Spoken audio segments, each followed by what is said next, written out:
गुरु महाराज सत्संग योग के चतुर्थ भाग में लिखे हैं कि आत्मज्ञान के अलावे जितना भी ज्ञान है सब ज्ञान अज्ञान है। अज्ञान यानी माया का ज्ञान है। माया को संतों ने कहा कि प्रतीत होता है कि है लेकिन है नहीं। जैसे स्वप्न में माया देखती है कि बच्चा खो गया है। बच्चा के खो जाने पर माँ को जो दुख होना चाहिए सही दुख होता है, लेकिन जैसे जगती है तो सारा दुख समाप्त हो जाता है। जाग लख्यो ज्यों को त्यों हुए है, ना कहीं गयो न आयो।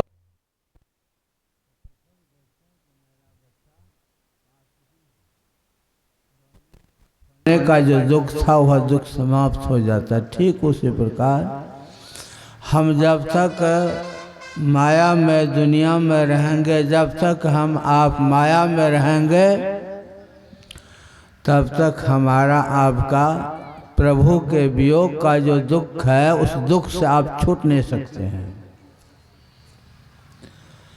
बाबा कबीर ने कहा, राम निरंजन न्यारा रे, अंजन सकल पसारा रे। अंजन उत्पत्ति ओमकार, अंजन माड्या सब विस्तार। अंजन ब्रह्मा शंकर इंद्र, अंजन गोपी संग गोविंद। अंजन वाणी अंजन वेद, अंजन किया नाना भेद।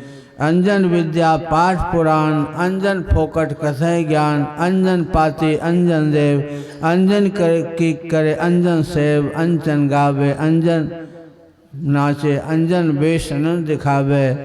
अंजन कहाँ कहाँ लगेता, दान पुण्य तपती रस जेता। कहे कबीर कोई बिरला जागे, अंजन छाड़ निरंजन लागे। कोई ऐसे बिरले होते हैं जो अंजन को छोड़कर निरंजन परमात्मा में लगते हैं। माया की ऐसी प्रबलता है कि निकल ही नहीं पाते हैं। इस माया में दुनिया से निकल ही नहीं पाते हैं। इस माया में दुनिया से निकलने के लिए जब तक गुरु की कृपा नहीं होगी और इतनी कृपा हो कि आपके दिल में परमात्मा बैठ जाए, और ऐसा बैठ जाए कि इसके लिए आपका मन अत्यंत व्याकुल हो जाए। जब तक व्याकुल नहीं होंगे तब तक प्रभु के पास आप जा ही नहीं सकते हैं। इसलिए बाबा पलटो ने कहा, भाग रे भाग फकीर के बाल के कनक को काम ने बाघ लागा। मार तो ही लेंगे पड़ा चिल्लाएगा, बड़ा बेवकूफ तो नहीं भागा। श्रृंगी ऋषि तो मार लिए बचे नहीं कोई जो लाख जागा। दास पलटू कहे बचेगा सोए, जो बैठ सत्संग दिन रात जागा। माया के चंगुल से, माया की प्रबलता से आपका मन जब संतों के ज्ञान में डूबा हुआ रहेगा, तभी आप इस माया से छूट करके परमात्मा का भजन कर सकते हैं। हमारे गुरु महाराज सदगुरु महर्षि मही परमहंस जी महाराज कहते हैं कि प्रभु तो ही कैसे देखन पाऊँ। हे प्रभु, मैं तुम्हें किस प्रकार देख पाऊँगा। तन इंद्रियों संग माया देखूं। तन इंद्रियों के संग में जो कुछ भी देखता हूँ माया ही देखता हूँ। माया से धर हो तुम ना हो, तुम सो माया से परे हो। हम माया को छोड़कर नहीं जा सकते, इसीलिए तुम देखने में नहीं आते हो। माया अतीत धराओ तुम ना हो, तुम माया से परे हो, इसीलिए तुम देखने में नहीं आते, पकड़ में नहीं आते हो। इंद्रियन मन और बुद्धि परे प्रभु। हे प्रभु, तुम इंद्रियों से भी, मन से भी, बुद्धि से भी परे हो। गुरु महाराज बराबर कहा करते थे कि संसार में एक विषय को जानने के लिए एक इंद्री है। रूप विषय के लिए आँख है, गंध विषय के लिए नाक है, शब्द विषय के लिए कान है, त्वचा विषय के लिए चमड़ा है, स्वाद विषय के लिए जिह्वा है। एक विषय से एक ही इंद्रिय का ज्ञान कर सकते हैं। बहुत सुंदर आपके पास भोजन है, लेकिन देखकर पता चलता है। गुरु महाराज का जब भोजन बनता था तो पहले तो पूज्य हरिनंदन बाबा भंडारी थे। जब डॉक्टर मना कर दिए तो गुरु प्रसाद बाबा भोजन बनाने लगे। अब भोजन जब बनाते थे अपने पहले नहीं चखते थे, बिना गुरु महाराज को खिलाए कैसे। हम लोगों को दाल सब्जी थोड़ा थोड़ा देते थे चखने के लिए, ठीक नमक ठीक है ना। देखते भोजन बनाते थे लेकिन स्वाद का पता नहीं चलता था, इसलिए वो जिह्वा से चखवा कर जानते थे। तो एक विषय के लिए एक इंद्री है। रूप विषय के लिए आँख है, गंध विषय के लिए नाक है, स्वाद विषय के लिए जिह्वा है। आप सुंदर भोजन बनाया है, हाथ से छू करके या आँख से देख करके परख पाते हैं? वह काम तो जिह्वा का है, जिह्वा ही बताएगी। ठीक उसी प्रकार परमात्मा चेतन आत्मा का विषय है। चेतन आत्मा के द्वारा ही परमात्मा का ज्ञान होता है, और चेतन आत्मा के ऊपर आवरण है, जड़ और चेतन का आवरण है। जब तक आवरण ही नहीं होंगे तब तक उस ब्रह्म परमात्मा का ज्ञान नहीं हो सकता है। इसलिए आवरणहीन कैसे होंगे?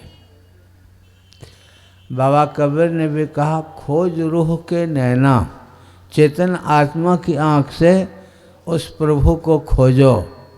इंद्रियन मन और बुद्धि परे प्रभु, मैंने इन्हें तजी आगे धाओ। हम लोग इसको तजकर आगे जा ही नहीं सकता हूँ। मेधा मन इंद्रियन गहे माया, जो बहुत तेज दिमाग के हैं, जिस बात को सुनते हैं याद रह जाता है। पूज्य श्रीधर बाबा बता रहे थे कि मुरादाबाद वहाँ बाबा देवी साहब रहते थे, तो पूज्य श्रीधर बाबा का कोई महाधिवेशन था, उसमें जाने का मौका मिला। तो पूज्य श्रीधर बाबा बता रहे थे कि एक ऐसा तेज दिमाग का व्यक्ति था कि 7 आदमी उनके पास अपनी अपनी बात बोला एक ही बार, और वो क्रम क्रम से सबको बता देता था कि आपने क्या कहा, आपने क्या कहा। कैसा तेज दिमाग का था। लेकिन इतना तेज दिमाग होने पर भी वो माया को ही ग्रहण करते हैं, परमात्मा को ग्रहण नहीं कर सकते। मेधा में, मेधा कोई मेधावी है, सुनता है याद हो जाता है, वह भी माया को ही ग्रहण करती है। मेधा मन इंद्रियन गहे माया, अब मैंने इन्हें तजी आगे धाऊँ। गुरु महाराज कहते हैं कि हम इसको तज कर आगे जा ही नहीं सकता हूँ। हम आप जब भी ध्यान करते हैं, गुरु महाराज के बताए मंत्र के मुताबिक जो ध्यान करते हैं, तो जप में मन लगाते हैं, मोटे रूप के ध्यान में मन लगाते हैं, सूक्ष्म रूप में मन लगाते हैं। लेकिन मन लगाते हैं, मन लगता ही नहीं, मन बार बार भाग जाता है। मन लगेगा ध्येय पर, तब ना आप लक्ष्य की प्राप्ति कराएंगे। तो उस प्रभु को पाने के लिए आपको अत्यंत व्याकुल होना चाहिए। ऐसा भाव आपके अंदर जगे कि परमात्मा और आपके बीच में दूसरा कुछ हो ही नहीं हो। तुलसी या संसार को भया मोतियाबिंद, जब तक मोतियाबिंद की बीमारी दूर नहीं होगी उस प्रभु का दर्शन कर सकते हैं। हम आपको तो मोतियाबिंद की बीमारी हो गई है और उसका ऑपरेशन करने वाले तो सच्चे सद्गुरु हैं। जब तक गुरु के द्वारा मोतियाबिंद की ऑपरेशन नहीं कराइएगा कैसे उस प्रभु को पाइएगा, नहीं पा सकते हैं। उसके लिए आपका भाव बिल्कुल प्रभु में होना चाहिए। प्रभु के बिना आपके अंदर व्याकुलता हो जाना चाहिए। जब तक व्याकुलता नहीं होगी तब तक प्रभु के तरफ आपका मन लगेगा ही नहीं। जब वनवास काल में प्रभु राम थे, अगस्त ऋषि के आश्रम पर से उनको सुशिक्ष मुनि के आश्रम पर जाना था, तो सूचना भिजवा दिया मैं सुशिक्ष मुनि के आश्रम पर आ रहा हूँ। और सुशिक्ष मुनि को इतनी खुशी हुई कि मेरे यहाँ प्रभु राम आ रहे हैं, प्रभु राम आ रहे, इतनी खुशी हुई कि खुशी में वो नाचने लगे। और तब तक उनके आश्रम के इर्द गिर्द प्रभु राम लक्ष्मण आ चुके थे। जब उनको प्रेम में नाचते हुए प्रभु राम देखे तो भक्त का नाच देखने में भगवान को बहुत अच्छा लगता। प्रेम में जो नाच रहे थे प्रभु विरह में, तो गाछ के आड़ में छिप करके उसकी प्रेम नृत्य को देखने लगे। और नाचते नाचते नाचते सुशिक्ष मुनि प्रभु राम के उस रूप में इतना डूब गए कि उनके आँखें बंद हो गए और मानस पटल पर प्रभु के रूप में उनका मन जम गया। अब बैठ गए, इतना उसका मन उसमें जम गया प्रभु के दो भुजी रूप में कि नाचते नाचते बैठ गए। जब प्रभु राम ने देखा कि सुशिक्षण आँख बंद करके बैठ गए हैं, तो प्रभु राम सुशिक्ष मुनि के पास आए और पुकारने लगे, सुशिक्षण जी, सुशिक्षण जी, सुशिक्षण जी। अब मूर्त उनके प्रभु राम के मूर्त ध्यान में इतना मशगूल हो गए कि पास में प्रभु राम आकर उनको पुकार रहे हैं, फिर भी उनको पता नहीं चल रहा है कि प्रभु राम आ गए। तब प्रभु राम उनके जो दो भुजी रूप का ध्यान कर रहे थे, अपने दिव्य शक्ति से दो भुजी के जगह चौभुजी बना दिए। जैसे रूप में परिवर्तन हुआ कि जैसे मनियारा सांप के मणि खो जाने पर वह सांप व्याकुल हो जाता है, ठीक उसी प्रकार प्रभु के जिस रूप में उनका मन मशगूल था, जैसे परिवर्तन हुआ कि व्याकुल हो गए। और जैसे व्याकुल होकर आँखें खोलते हैं तो देखते हैं कि प्रभु राम सामने में खड़े हैं। मूर्त रूप में भी अगर आपका मन टिक जाएगा तो फिर आपकी अवस्था भी बदल जाएगी। लेकिन गुरु महाराज कहते थे कि मूर्त रूप भी है, वो भी बिना आकार प्रकार का नहीं बनता है, उसमें भी फैलाव है। पूर्ण ध्यान करने के लिए तो आपको सूक्ष्म ध्यान, बिंदु ध्यान करना पड़ेगा। बिंदु ध्यान में आपका मन पूर्णतया सिमट जाएगा और इतना सिमट जाएगा कि बहिरंग से अंतरंग हो जाएंगे, बहिर्मुखी से अंतर्मुखी हो जाएंगे। अब आपका अंदर का पट खुल जाएगा। अंदर का पट खोल रहे तो कोपी मिले, अंदर का पट खुल जाएगा। और फिर उस प्रभु का जो ज्योति रूप है, उस ज्योति रूप में भी बहुत मिठास है, बहुत आनंद है। इतना आनंद है कि बाहर का कोई भी आनंद उस आनंद के समान है ही नहीं। तो आपका जब अंदर के आनंद में मन डूब जाएगा, तब आप स्नेह स्नेह धीरे धीरे वो जो अनंत परमात्मा हैं, अनंत आनंद की ओर आपका मन बढ़ेगा। और बढ़ते बढ़ते बढ़ते कुछ दिनों तक तो आप ज्योति ध्यान कराएंगे, लेकिन उस मंडल से भी आपको और आगे बढ़ना है।